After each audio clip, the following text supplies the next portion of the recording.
우리가 어느 나라의 역사책을 보더라도 역사를 좋아하시는 분들은 역사책을 이렇게 자세히 보시면 낮은 사람의 이야기보다는 항상 높은 사람의 이야기들이 중심이 되어 있는 것을 알 수가 있습니다.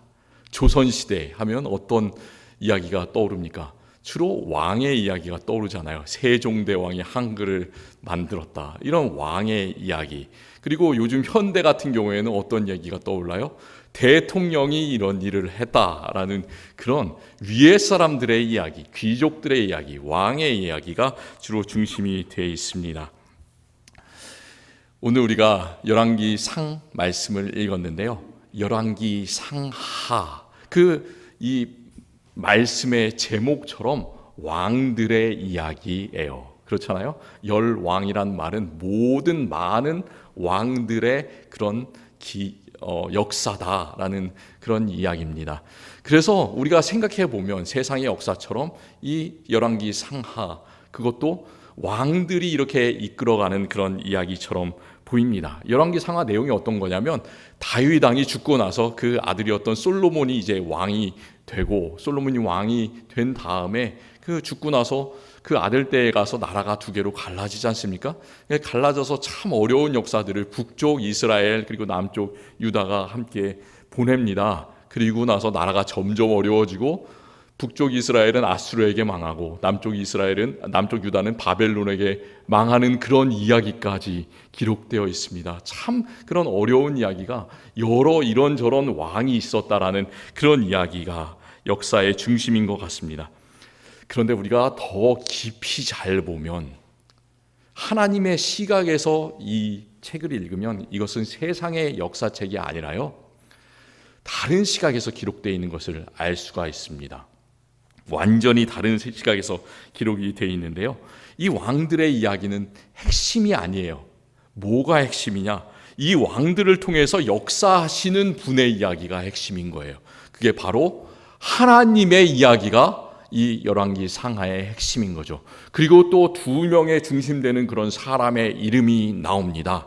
그 사람들이 누구냐면 하나님의 말씀을 선포하는 사람이 핵심인 거죠.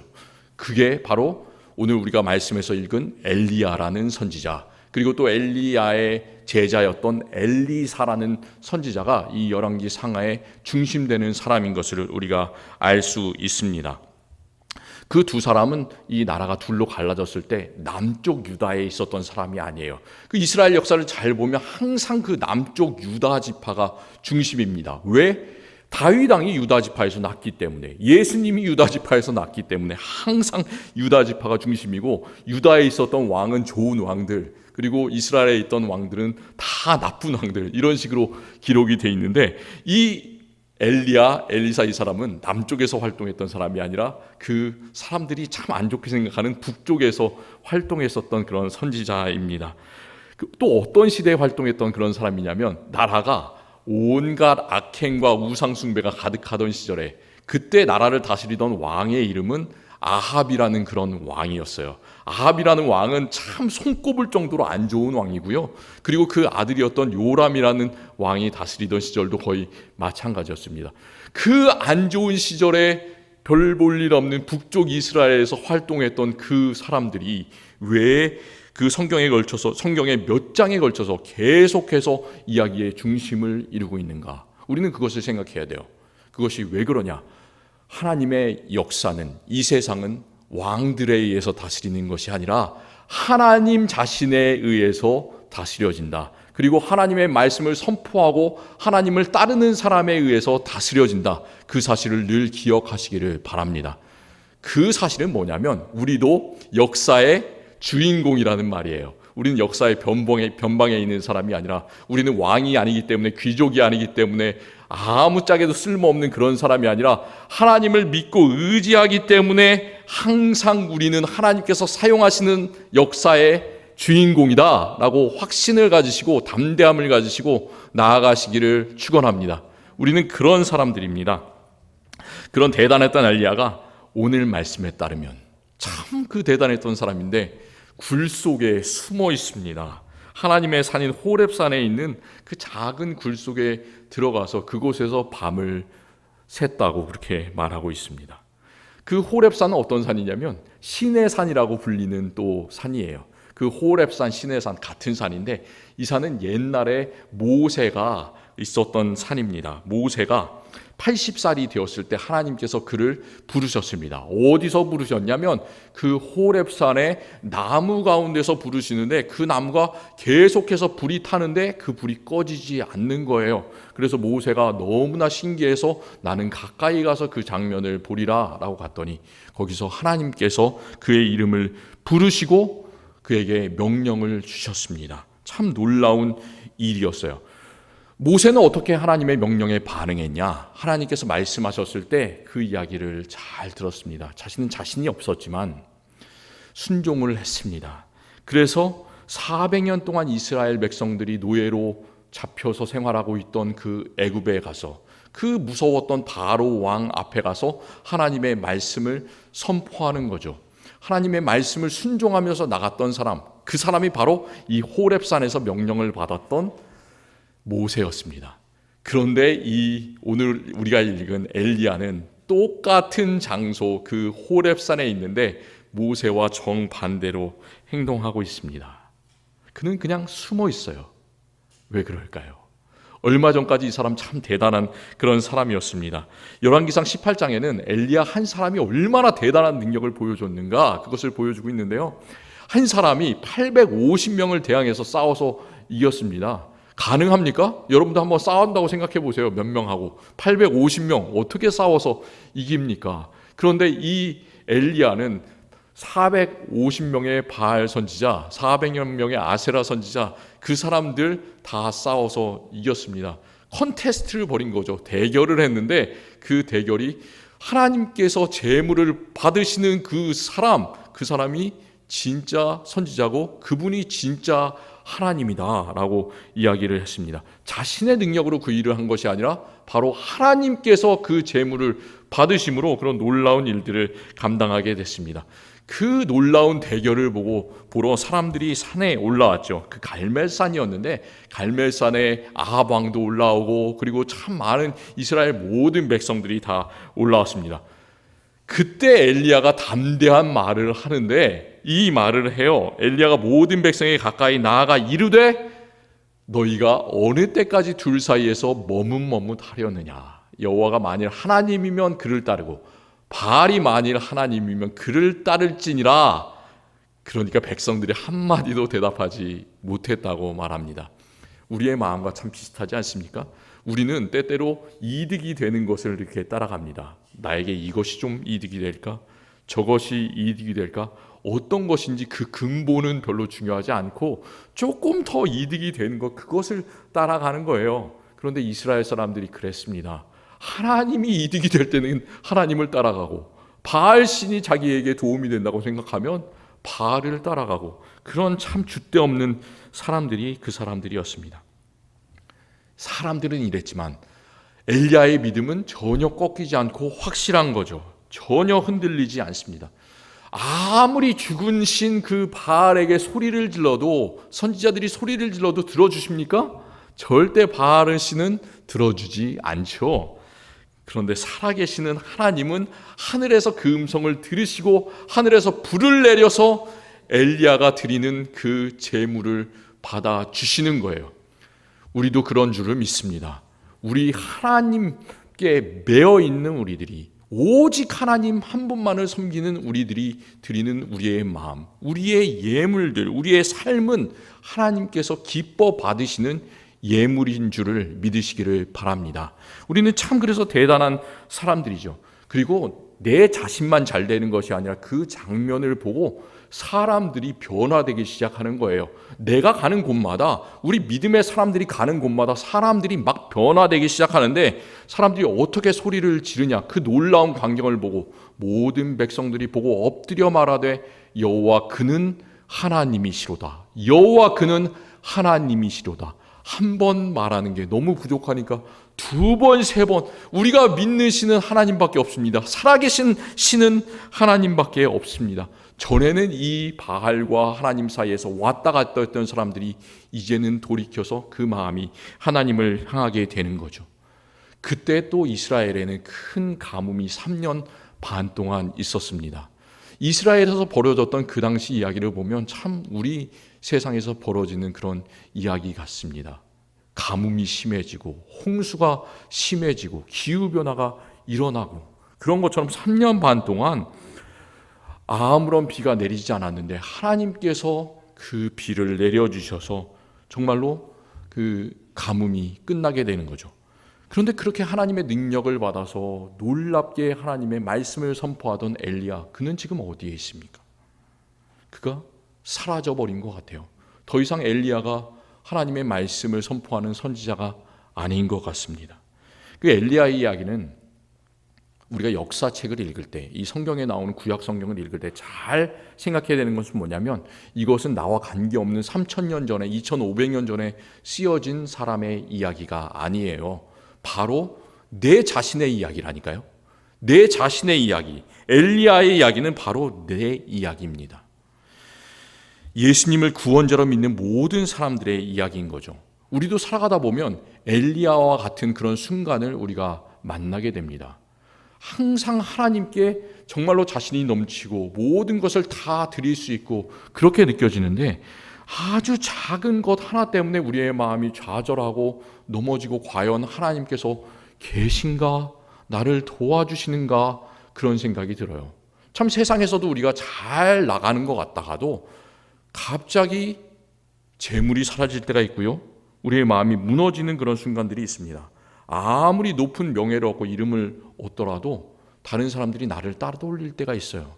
그럼 그 작은 순간에 나는 엘리야와 같은 갑자기 밑으로 확 내려가는 그런 우울함을 만나게 됩니다.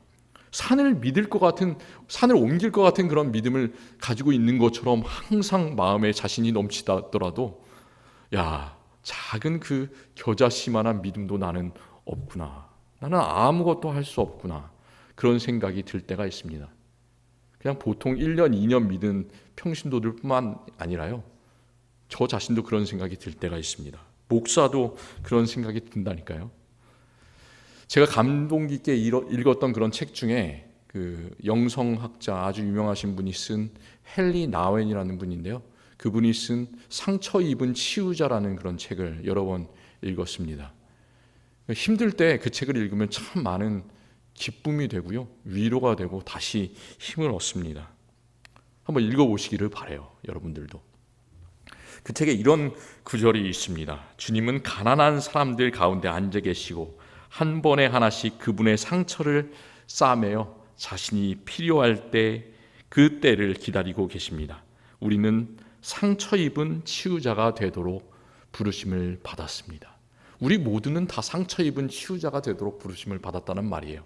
우리들 마음속에 상처가 있지만 그냥 그 자리에 머물러 있는 것이 아니라 나의 상처를 하나씩 하나씩 주님의 이름으로 싸매어 가면서 이제 다른 사람들의 그 어려움과 상처를 보듬어주는 내 자신과 함께 모든 사람들이 하나가 되는 그런 상처 입은 치유자이다.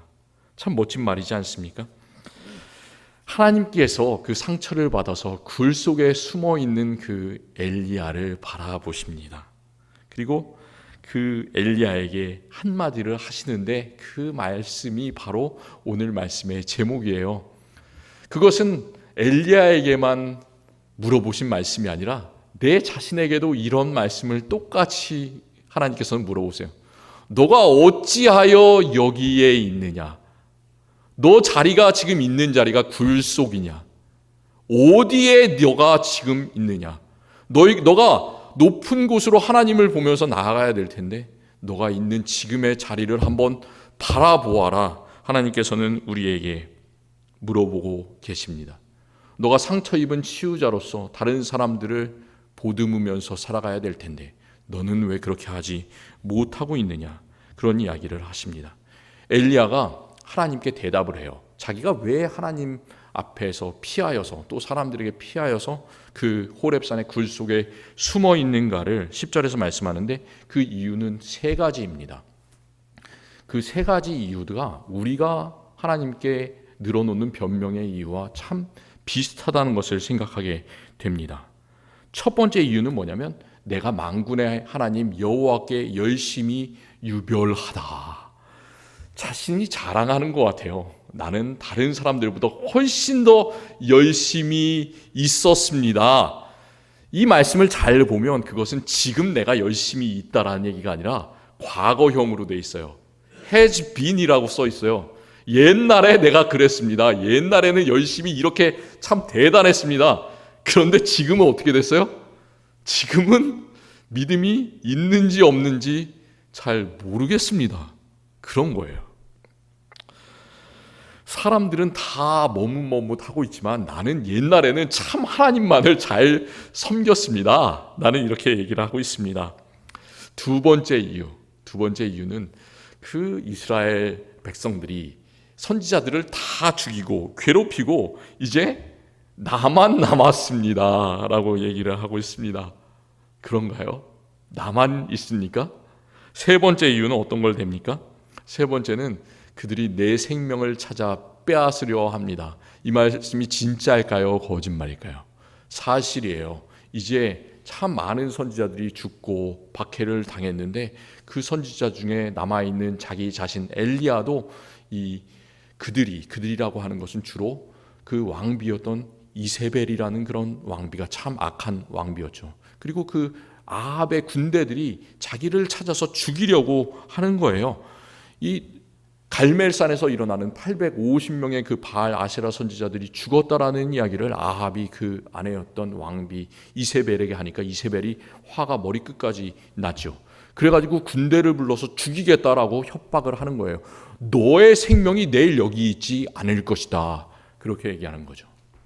내가 내일 사형 선고를 받고 내 생명이 이 땅에 없다라고 하면 얼마나 오늘 살아가는 날이 불안하겠습니까? 살 수가 없지 않겠습니까? 그런 마음이 드는 거죠. 그런데 사실은 그렇지가 않은 거예요. 아무리 다른 사람들이 외부의 세력이 협박을 해오고 두려움을 몰고 와도 하나님의 사람은 그렇게 하지 말아야 되는데 그럼에도 불구하고 그는 그 사람들이 주는 두려움에 떨고 있습니다. 하나님의 손을 확실히 붙잡고 있지 못하는 거죠. 여기서 자기가 두려워하는 세 가지 이유를 얘기를 했는데요. 그 세 가지 이유를 우리가 한 가지로 생각해 보면 뭘까요? 이 세 가지. 나는 하나님께 열심히 유별했습니다. 그리고 오직 나만 남았습니다. 이제는 그 사람들이 나를 찾아서 죽이려고 합니다. 이것을 합쳐보면 자기 자신만 있다라는 거예요. 세상에 아무도 없고 이제 나만 남은 것 같다라는 그런 말을 하고 있습니다. 세상에 하나님을 섬기는 사람은 나밖에 없고 생명의 위험 앞에 있지만 도와줄 사람은 아무도 없다. 세상에 오직 자기 자신만 살고 있는 것 같은 그런 생각을 갖고 있기 때문에 참 이 사람은 힘든 마음을, 그 고통을 느꼈습니다. 우리도 때때로 그렇게 생각할 때가 참 많이 있지 않습니까? 야, 내가 이 일을 하는데 참 나밖에 이 일을 할 사람이 없구나. 이 일을 좀 같이 했으면 좋겠는데 왜 나만 여기서 이 일을 하고 있는가? 우리가 집에서나 교회에서나 세상에서나 나만 하는 것 같은, 나만 소외된 것 같은 그런 느낌들을 참 많이 받습니다. 우리는 엘리야와 같은 이유로 그런 외로움을 참 많이 느낍니다. 그런 외로운 사람들에게 하나님께서는 다가오세요. 하나님께서는 반드시 다가오십니다. 즉시 다가오십니다. 어떻게 다가오실까요? 하나님께서 엘리야에게 말씀해 주시는 해결책을 오늘 잘 보셨으면 좋겠습니다. 엘리야는 하나님께서는 맨 처음에 엘리야가 그 굴 속에 지금 하루를 보냈는데 굴 속에 계속해서 앉아있기를 원하지 않으십니다. 우리가 만약에 참 힘든 일로 낭망하고 그 자리에 앉아있고 나아갈 힘이 하나도 없고 하루 이틀 1년 2년 지나고 있다면 하나님의 음성을 들으셨으면 좋겠어요. 하나님께서는 그 자리에 우리가 머물러 있는 것이 아니라 나아가기를 원하세요. 지금 있는 그 자리를 박차고 일어나서 하나님의 얼굴을 바라보기를 원하시는 줄로 믿으시기를 바랍니다. 하나님께서 어떻게 말씀하시냐면 너는 나가서 여호와 앞에서 산에 서라 이렇게 말씀하시는 거예요. 그 호렙산, 모세가 명령을 받았던 그 산에 너도 서야 될 것이 아니냐 이렇게 말씀을 해주십니다. 우리에게도 똑같은 명령을 주십니다. 너가 지금 있는 고통과 좌절과 절망과 의심과 우리의 삶 속에서 얼마나 이런 어려운 단어들이 참 많이 있습니까? 그것을 다 벗어나서 하나님 앞에 서라. 예수 그리스도의 이름으로 기도해라. 그러면 내가 너의 손을 잡아주실 것이다. 이렇게 하나님께서는 말씀을 해주십니다. 하나님께서 말씀해 주시는 그 음성을 잘 들어보세요. 안타깝게도 엘리야는 그냥 그 하나님의 명령을 들었을 때 하나님께서는 산에 서라, 나가서 서라 말씀하셨는데 그러지를 못했어요. 그냥 그는 계속해서 굴 속에 있습니다. 굴 속에 있을 때 하나님께서는 뭔가를 보여주세요. 뭔가를 보여주시는데 어떤 일이 일어나냐? 놀라운 바람이 막 일어나는 거예요. 막 소리가 나고 확 그 태풍 같은 바람이 거기에 일어납니다. 거기에 하나님께서 계시지 않았죠. 그리고 그 바람이 지나간 후에는 지진이 있습니다. 옛날에 이 앵커리지에 진도 9.1의 지진이 있었다고 그러잖아요. 아마 그런 놀라운 막 엄청 큰 지진이 일어났던 것 같아요. 그런데 그 지진 속에서도 하나님께서 계시지 않았습니다. 지진 다음에 큰 불이 일어났습니다. 불 가운데서도 하나님께서 계시지 않았어요. 그 불이 지나간 다음에 뭐가 오냐? 세미한 소리가 들려오는 거예요. 세미한 소리. 영어로는 quiet whisper라고 되어 있습니다. 옆에 사람 귀 속에 대고 속삭이는 것처럼 그 작은 소리가 들려오는데 거기서 하나님의 음성이 들려오는 거예요. 우리 그렇게 속삭이시는 하나님의 음성을 들으시기를 바랍니다. 우리는 때때로 참 큰 것을 기대합니다. 우리 삶 속에서 갑자기 이런 놀라운 변화가 일어났으면 좋겠습니다. 지진이 났으면 좋겠습니다. 성령의 바람이 확 불어왔으면 좋겠습니다. 내 삶이 완전히 변화됐으면 좋겠습니다. 참 그게 좋은 거예요. 진짜 좋습니다. 그렇게 됐으면 좋겠어요. 그리고 세상적으로 말하면 갑자기 로또에 당첨됐으면 좋겠습니다. 우리 이런 거 기대하지 않습니까?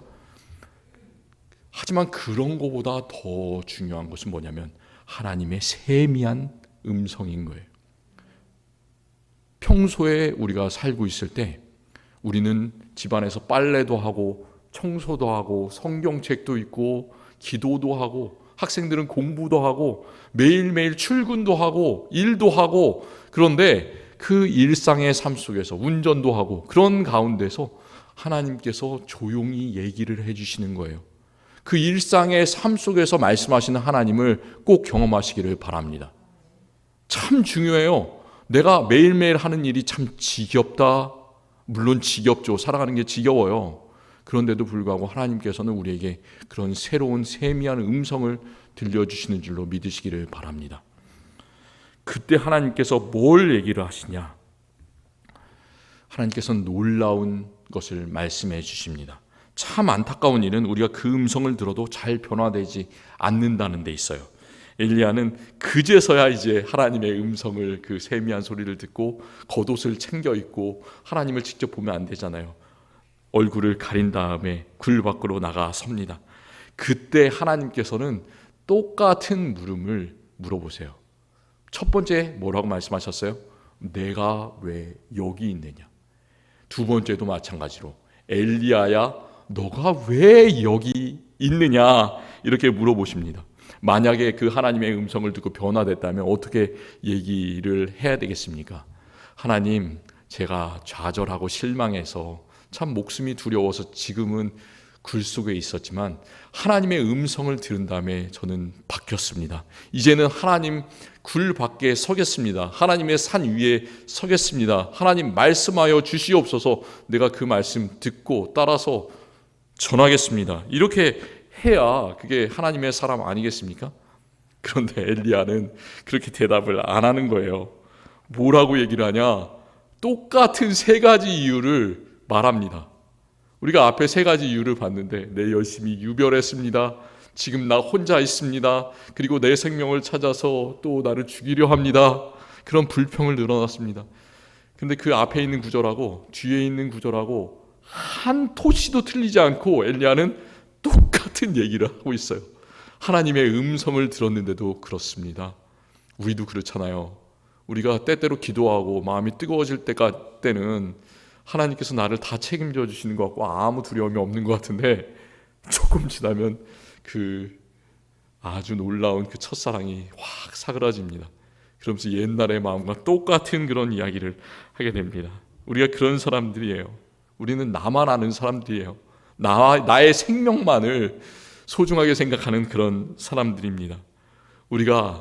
우리라는 말이 참 중요하잖아요. 같이 걸어가야 될 텐데, 내 옆에 다른 사람이 함께 하고 있다는 것을 우리가 알아야 될 텐데, 우리가 잘 그렇게 하지 못하는 사람들입니다.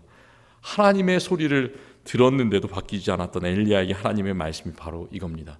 그러나 내가 이스라엘 가운데 7,000명을 남기리니 다 바알에게 무릎 꿇지 아니한 사람이고 다 바알에게 입맞추지 아니한 그런 사람들이다. 우리도 그렇잖아요. 이 세상 나 혼자 살고 있는 것 같지만 하나님께서는 하나님의 사람을 사용하여 주십니다. 그리고 내 옆에 친구들을 무수하게 만들어 놓으세요. 페이스북 하시는 분 계십니까? 소셜미디어? 친구 7,000명 있으면은 참 뿌듯하지 않겠습니까? 저는 그렇게 친구가 없는데요.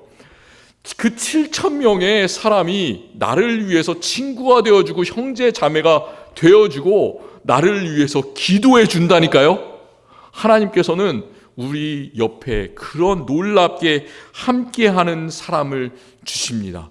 하나님께서는 내 옆에 불말과 불병거를 내 눈에는 보이지 않지만 허락하여 주시고 하늘에 있는 모든 천군 천사들을 주셔서 우리가 살아가는데 아무런 두려움이 없게 해주시는 분, 그분이 바로 우리 주 예수 그리스도이십니다. 그 마음을 가지시기를 바라요. 우리는 혼자가 아니다. 우리다.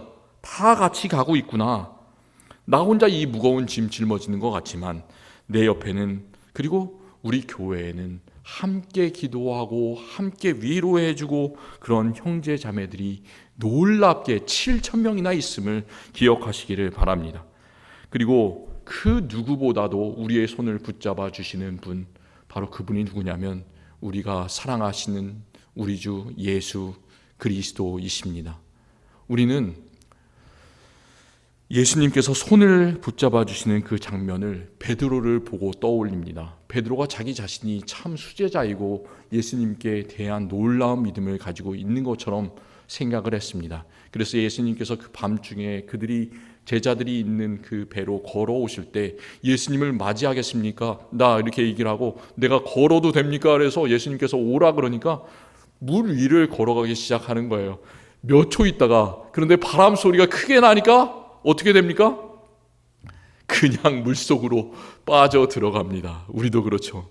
우리도 믿음이 있는 것 같다가 조금만 그렇게 상황이 바뀌면, 세상이 나를 조금만 흔들면 물속으로 금방 빠져갑니다.